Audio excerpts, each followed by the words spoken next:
Welcome to my channel சக்கரசாதமும் வடகரியும்.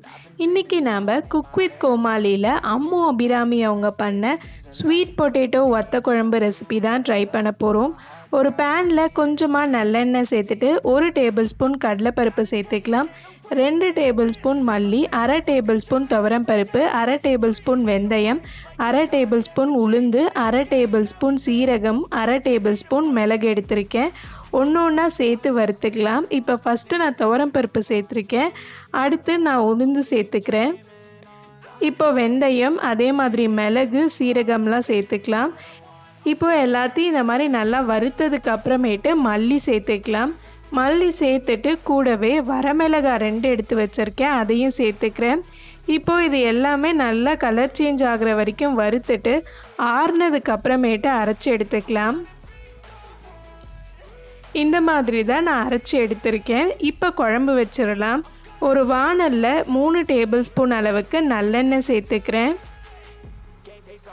இப்போ எண்ணெய் சூடானதுக்கு அப்புறமேட்டு 1/4 டீஸ்பூன் அளவுக்கு கடுகு, கொஞ்சமாக வடகம் எடுத்திருக்கேன், அதையும் சேர்த்துக்கலாம்.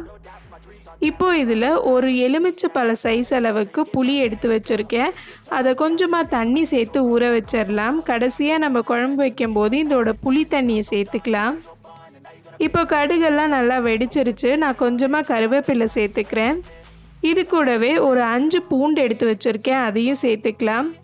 அடுத்து நான் வெங்காயம் சேர்த்துக்கிறேன். நான் இன்றைக்கி பெரிய வெங்காயம் தான் சேர்த்துக்கிறேன். உங்கள்கிட்ட சின்ன வெங்காயம் இருந்துச்சுன்னா கண்டிப்பாக சேர்த்துக்கோங்க, சூப்பரான டேஸ்ட் கொடுக்கும்.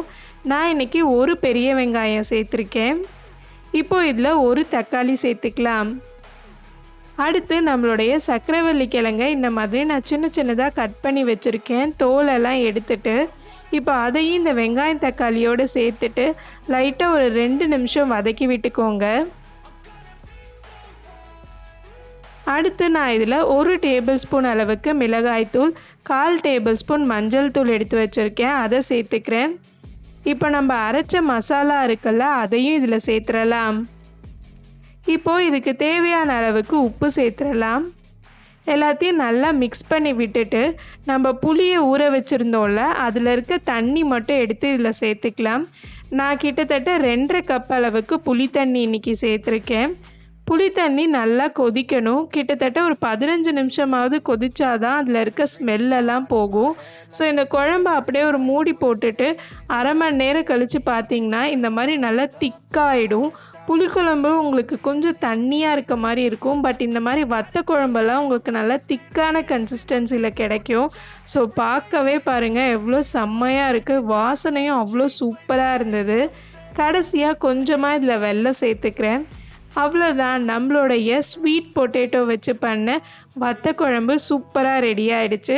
ஸோ கண்டிப்பாக இந்த ரெசிபி உங்களுக்கு பிடிச்சிருக்குன்னு நினைக்கிறேன். பிடிச்சிருந்தா ட்ரை பண்ணி பார்த்துட்டு எப்படி வந்ததுன்னு கமெண்ட் செக்ஷனில் சொல்லுங்கள்.